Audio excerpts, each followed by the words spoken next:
Hello and welcome everyone. Thanks for joining us today for this session of the STEM Community Lunchtime Conversations.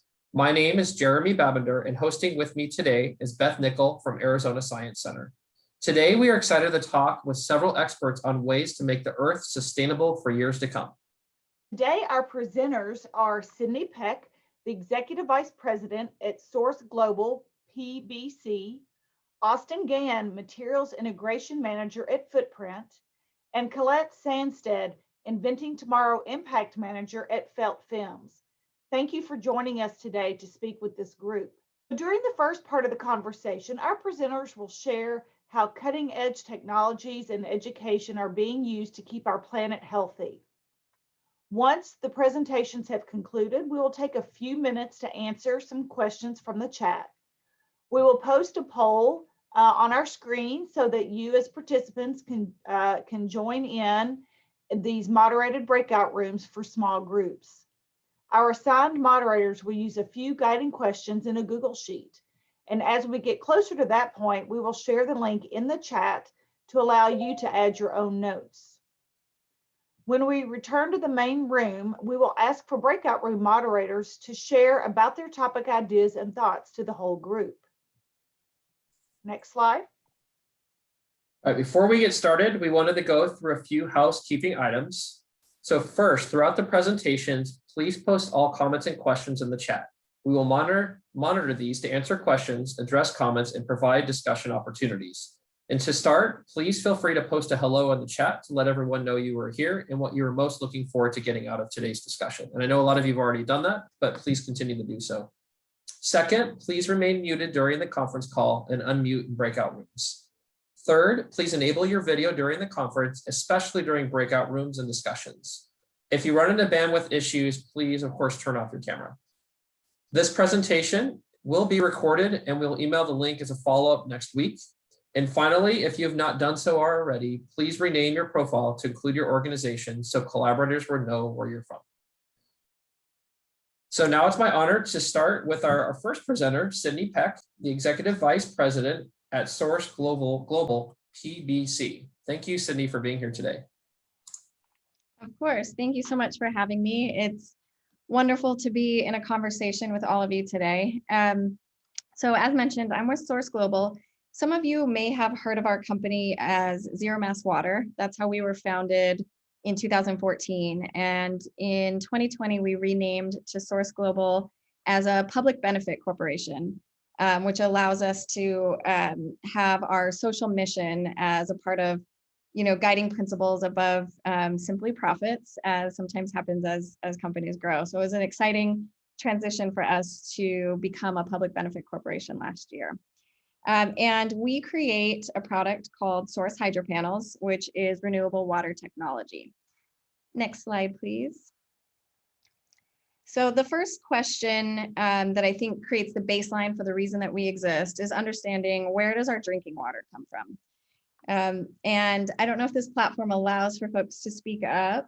I should have asked that before. But if anybody wants to add a note in the chat, I'll kind of talk through what we sometimes don't think about, which is our drinking water really comes from two places. One is the water table, so all the water that exists in the earth, or surface water in rivers, lakes, and rainwater.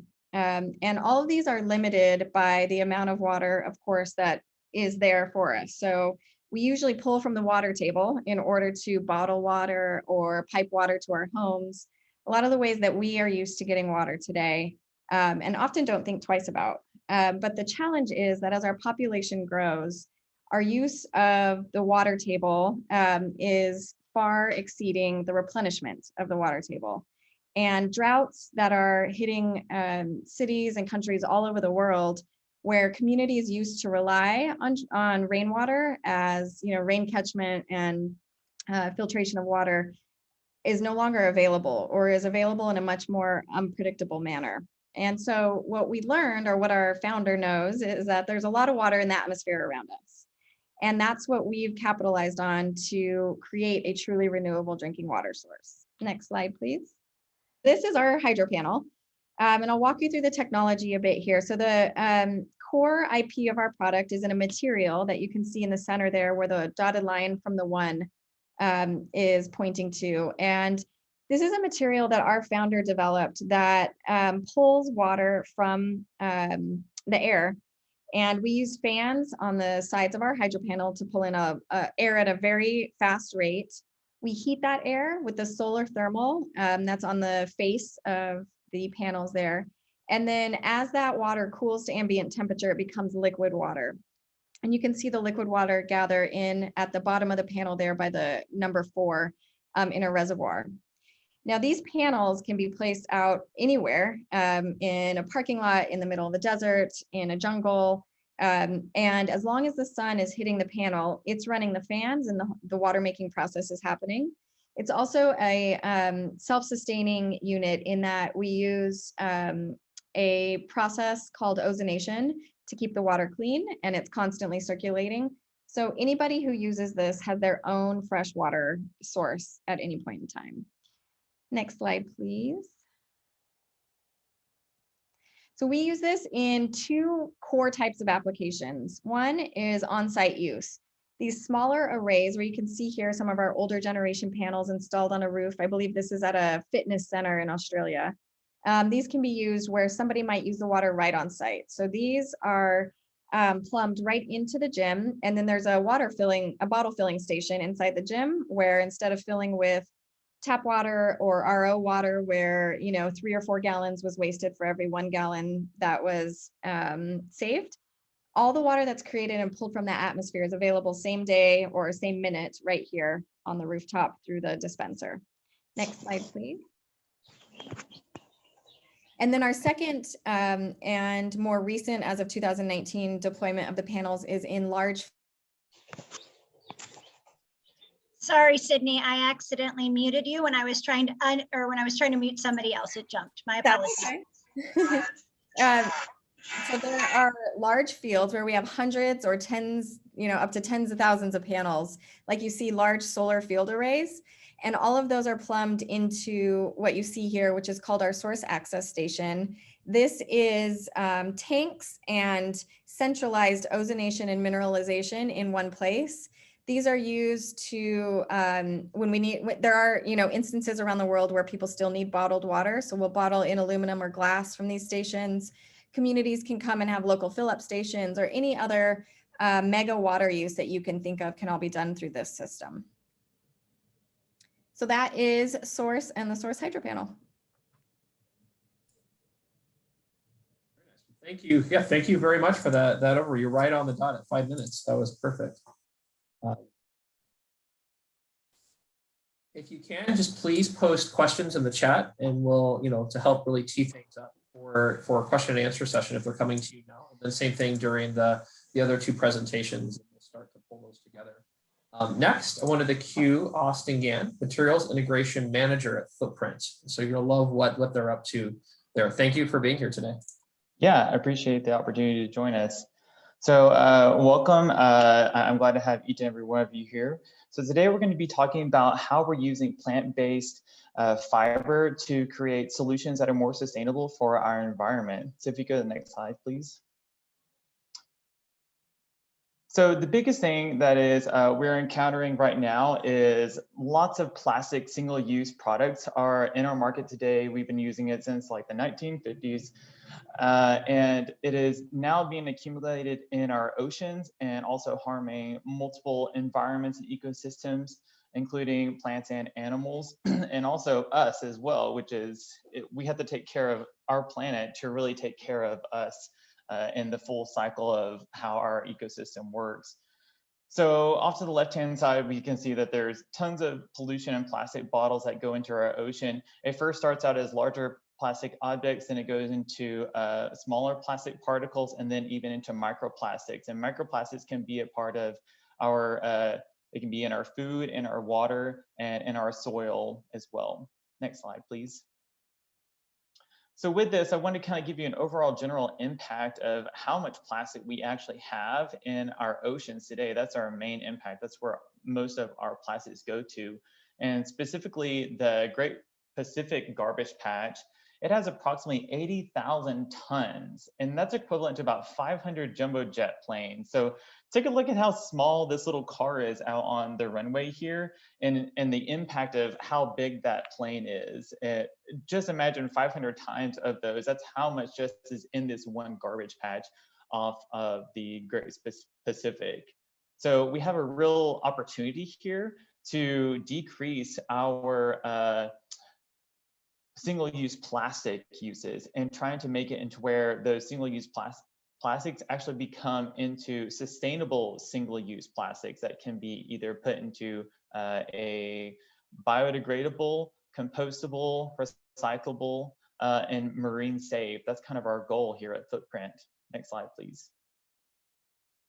So as a technology company, we're very heavily focused on engineering products and using material science to really capture and innovate new technology.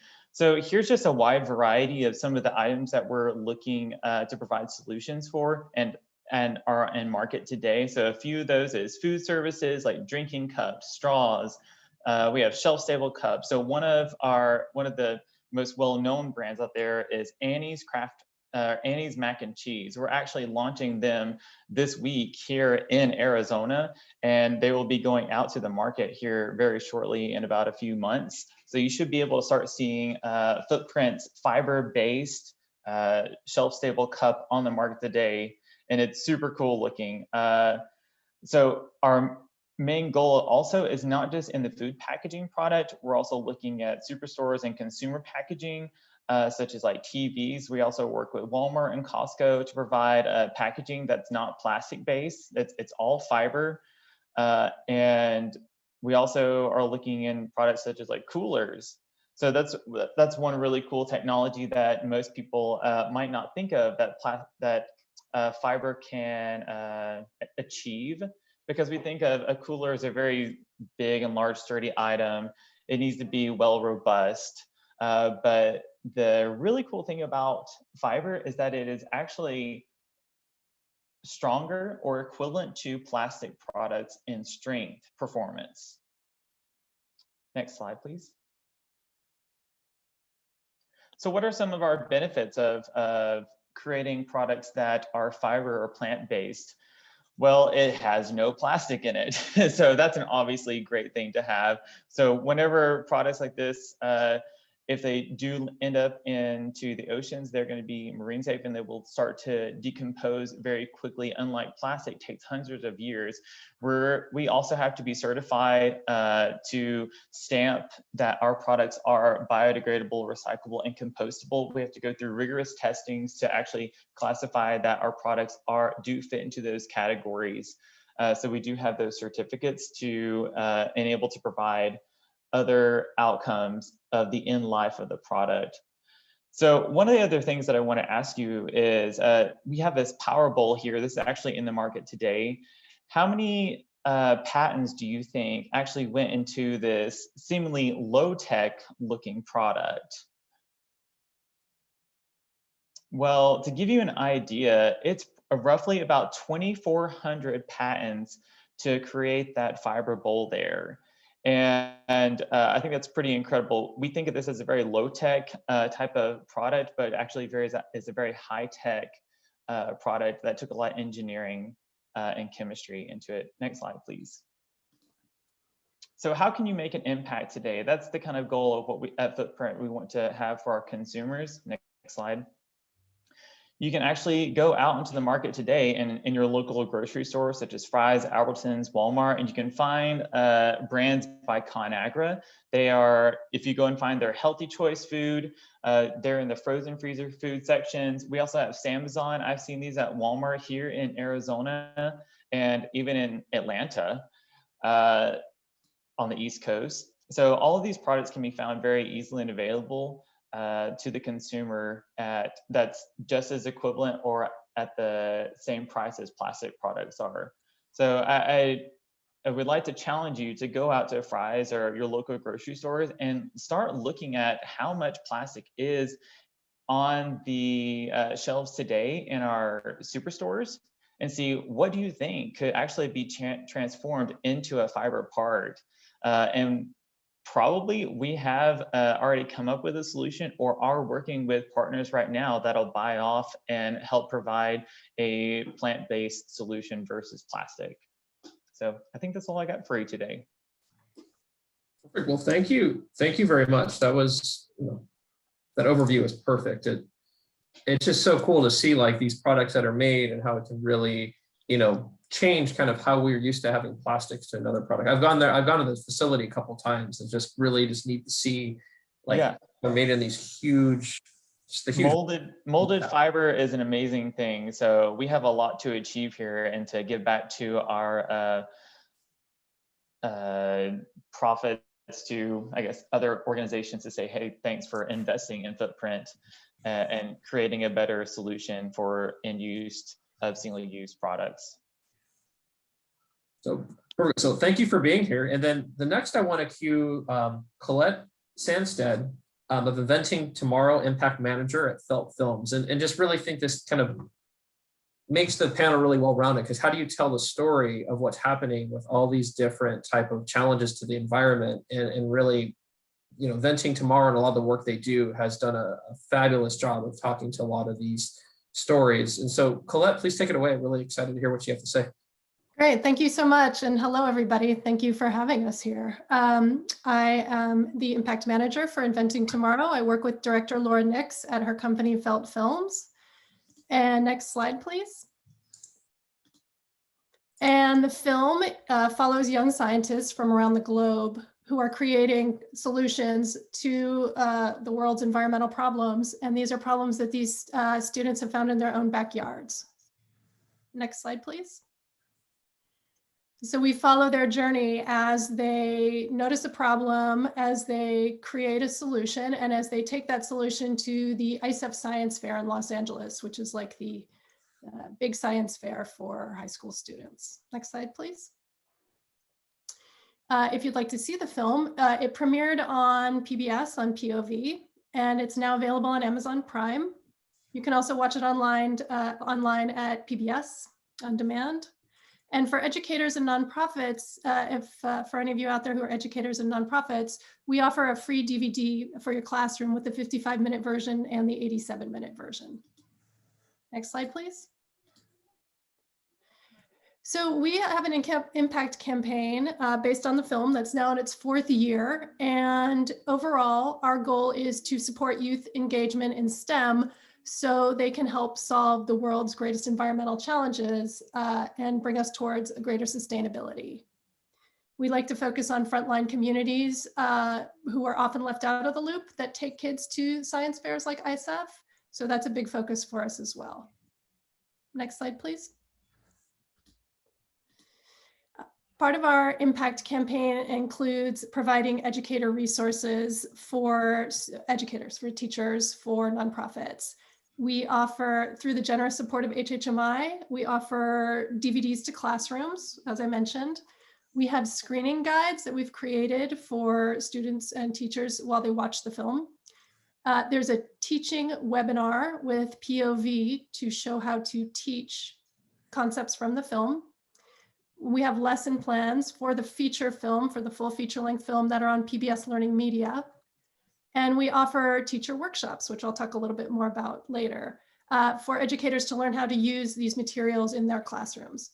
And then we've just created new for 2021, 2 short films cut from the feature film, which are based on air and water, and lesson plans based on these short films. And this was in response to teachers wanting shorter films that they could use in the classroom to teach with their students. Next slide, please. We've had great results so far that we're really proud of. We've shown the film in 29 states in 26 countries, and we've reached 700 educators through 15 STEM events. We've also distributed DVDs, screening guides, lesson plans. This was as of our last check-in in June 2020, and we are now in the next phase with more teacher workshops and these new lesson plans and new materials. Next slide, please. The short films can be found for free. All these resources are free. They can be found on the World Channel website. Like I said, one film is on water specifically and follows Sahiti Pingali's journey. and the other is on air, and it follows 3 young men from Mexico, their journey to the ISF Science Fair. Next slide, please. This is a glimpse of the lesson plans. There's 5 lesson plans per film. And along with these lesson plans, which are also free, there's all the materials you need. The lesson plans are laid out step by step. We offer tools like Jamboard so that teachers can get students involved even for remote learning. We've retooled all our materials so they're useful for remote learning as well, which was fun to do. Okay, next slide, please. Great. I mentioned earlier, we offer teacher workshops. There just happens to be one coming up this Saturday that SciTech Institute is sponsoring. And these workshops are for any educators who would like to learn how to use the new lesson plans and short films in more detail. There's a sign up link right there, and I'm sure Kelly has more information as well. And then next slide, please. And as a project update, I mentioned Sahiti Pingali. Her project was water kits that did water testing, and she's interested in getting a centralized database of freshwater testing and monitoring. And she's created these kits, and they're now available on her website, Water Insights, for any classroom or anybody who wants to order them and contribute to her citizen science project. And we will also be giving out these water kits, classroom kits, to educators who attend our workshops. And there are workshops, several more workshops as well beyond the upcoming one if you can't make it this Saturday. And we also offer folding paper microscopes, which are called Foldscopes, which are really great for classroom use as well. Next slide, please. And that's it. Thank you guys very much. We really appreciate being invited here. Yeah, as Kelly put in the chat, we had the chance to have Sahifi out in Arizona. I don't know if it was 3 summers ago or 2 summers ago. These years are blending together, but she was able to do an intern at one of the labs at ASU to work on the citizen science concept. And it sounds like she's really, taken that and been able to make it something that's affordable and disseminable. So that's really awesome to see that's coming to fruition. So wanted to, first ask a question, and if you can, please just start posting your questions in the chat. But to start off, to start off with Sydney and then Austin, what would you say is the biggest impact your product or organization, and actually this would go to Colette too, your product or organization has made to date? And so maybe start off with Sydney, then go to Austin, then go to Colette. Sure. I mean, our product water is very human, and so it's individualized, and every time we get to see a single person who didn't have water, who has water now, that's a big deal to us. I don't know that I could, just quickly on the spot say our biggest impact, but one that sticks with me and one that I got to experience was a project in Bahia Hondita in La Guajira, the northern part of Colombia. This is a community that does not have piped water. They're very far from any main city or any area that the government is servicing in the country. And they're right on the coast. So you would think, they're right there, they can swim in water all day long, but there is no safe water to drink. And they use brackish wells. And so they're not only having to go and transport water, but also it's not safe. And so layers and layers of challenges to stay hydrated and healthy. When we reached out, we partnered with Conservation International to do a project of 2 sites, totaling about 150 panels for fill-up stations for them with source water. When we spoke to the government, they said, there's no way you did that project, because we invited some government officials to come out and see it when we launched it, and they didn't believe us. They said, there's no way that you got to that remote community and were able to provide a system there. And so to me, that's an example of one of our greatest types of impact, is where smart, capable people have kind of given up because it's so hard. Water is so hard. There's so many things that can go wrong. It's so hard to move it. It's so hard to maintain it. And so when we achieve providing water to a group of people that have basically been given up on, that is one of the greatest impacts I think we can make. I love that story. That's awesome. Austin, what do you think?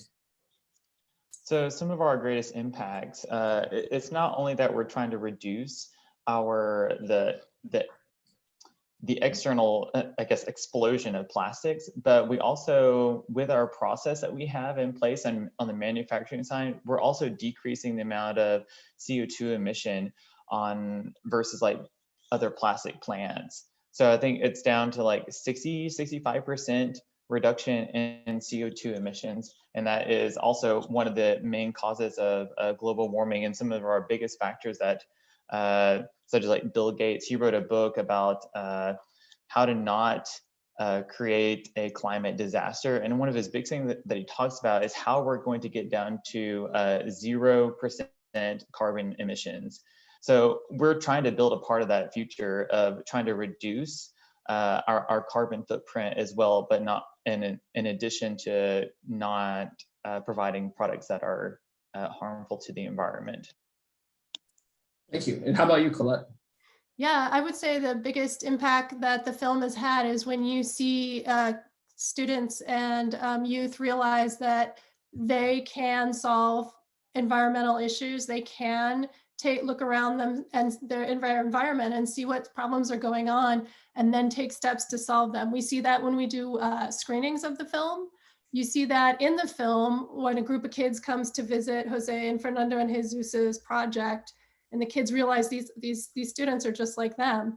And that's kind of how we shape the new lesson plans, so that educators are really encouraged to have their students in the classroom look around their own communities and see what's going on. And that's the point we start with the lesson plans. And from that, we use the concepts from the film. And as a follow-up, we had a couple of questions that look like it's more focused on kind of the movie creation part, looking at how does the team find the subjects to film? Because there's so many students that are part of the science fair and doing these projects. Yeah. They hear where they have to capture their story along the way. Sure. It's a huge casting process. Laura and her team interviewed hundreds of ISEF finalists from around the world. It was very intensive.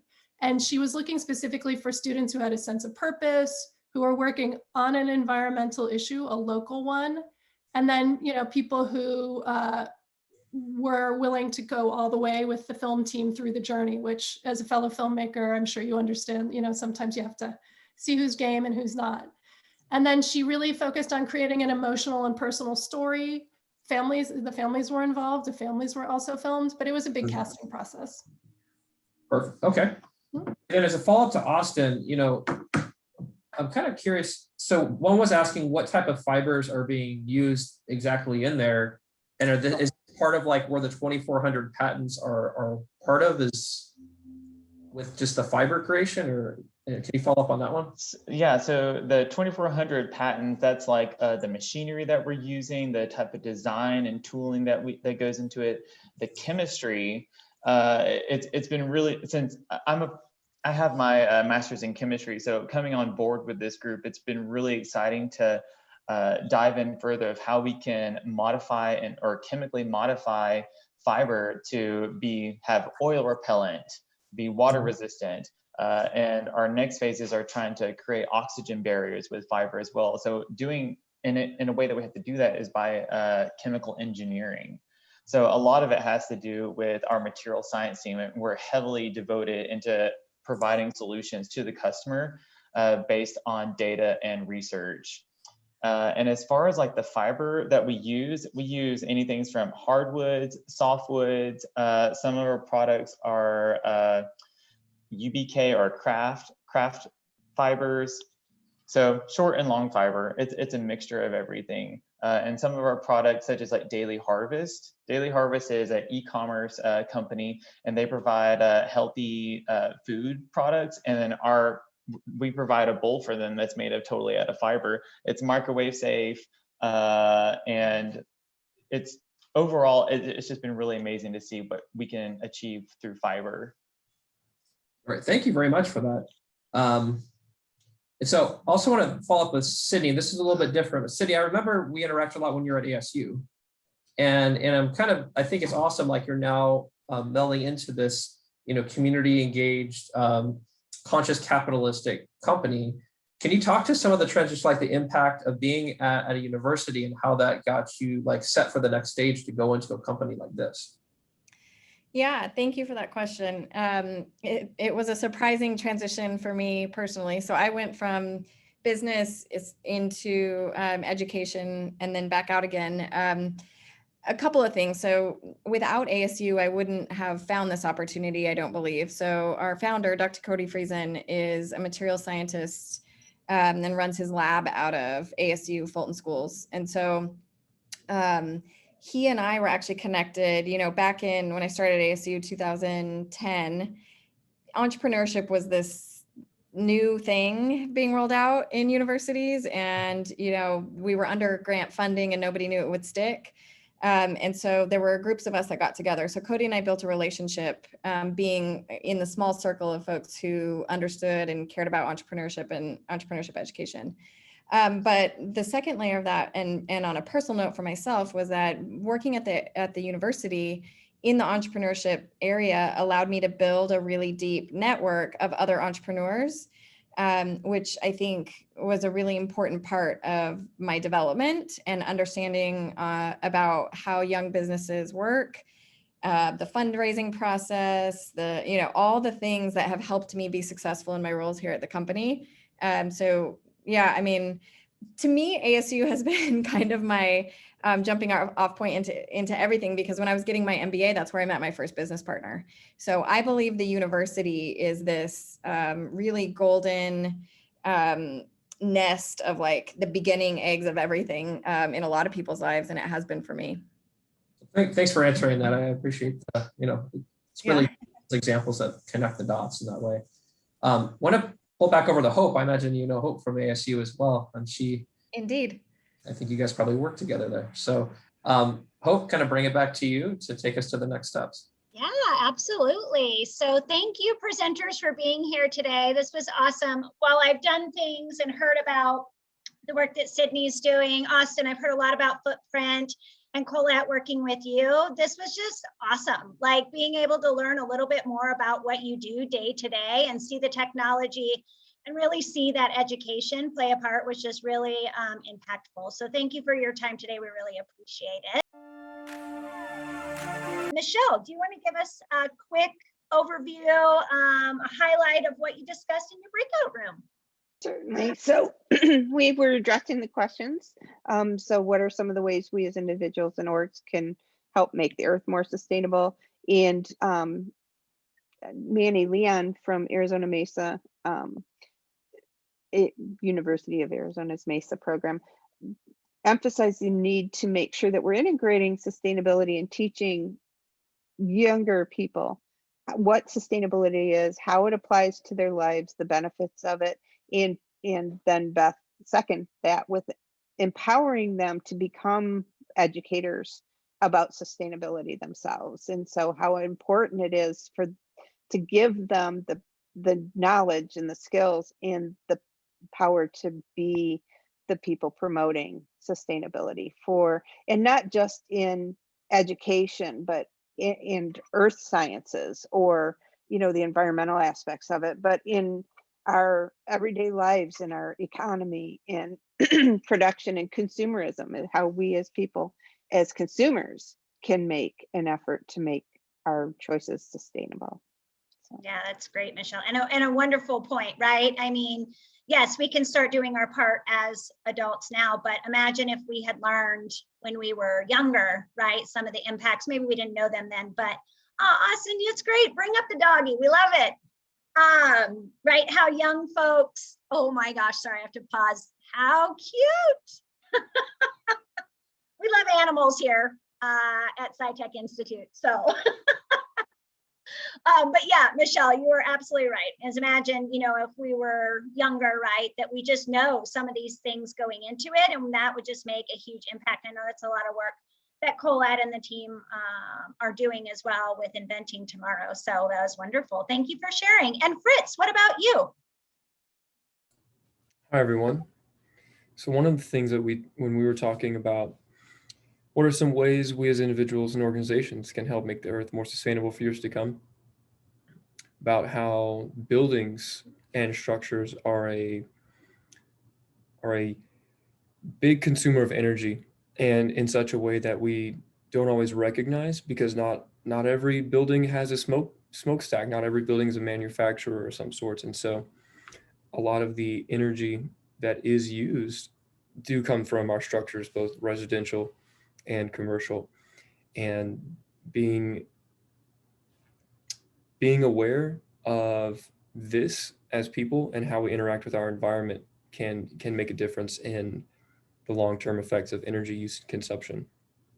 Great. Yeah, thank you. I love the two spectrums of conversation, right? One's really talking about the youth and the outreach, right? And then but on the flip side, it's like, we also have to look at things like buildings and structures. It's not just the plastic that goes into the ocean. That's a huge part of it, obviously. But there's so many facets to this that really do play into making our Earth sustainable for years to come. So thanks, Fritz, for that. Does anybody have anything else? We've got about 3 minutes left. Anybody else have an insight they're just dying to share? Otherwise, I'll tell you the topic for next week and we'll conclude. Anybody have anything they really want to share out? Marie, I think I see your mouth moving, but no? Okay. Global Cooling Prize presented by the Rocky Mountain Institute. A big innovation on room air conditioners for the globe is being presented April 20th. Wonderful. Did you put that information in the document or in the chat somewhere? If not, please do, so we can include that in our consolidated information that we send out later, okay? You've got it. Cool.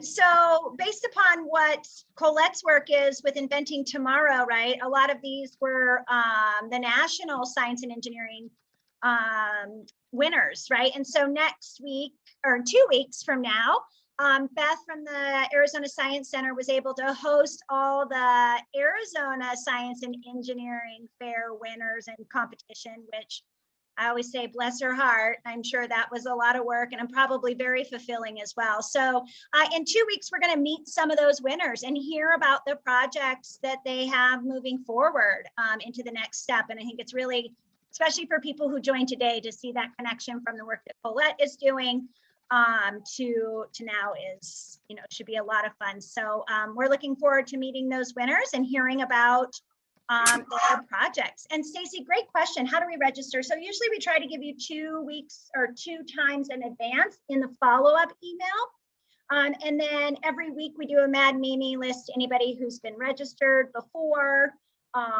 or to our mailing list. So you should be getting those for all at once. Well, that's a different link each time. So you have to register each and every time. Sorry, I know it's a different, with a different topic and picture and all that good stuff. So she's like, dang it, I want to just get them all done so I don't forget. Wonderful. All right, well, with that, thank you again, Austin and Colette. I know Sid had to jump off, but thank you again for your time. Thank you, Michelle and Fritz, for moderating and wrapping things up for us. We really appreciate each and every one of you, and have a wonderful rest of your day and Friday and weekend. We'll see you all in 2 weeks.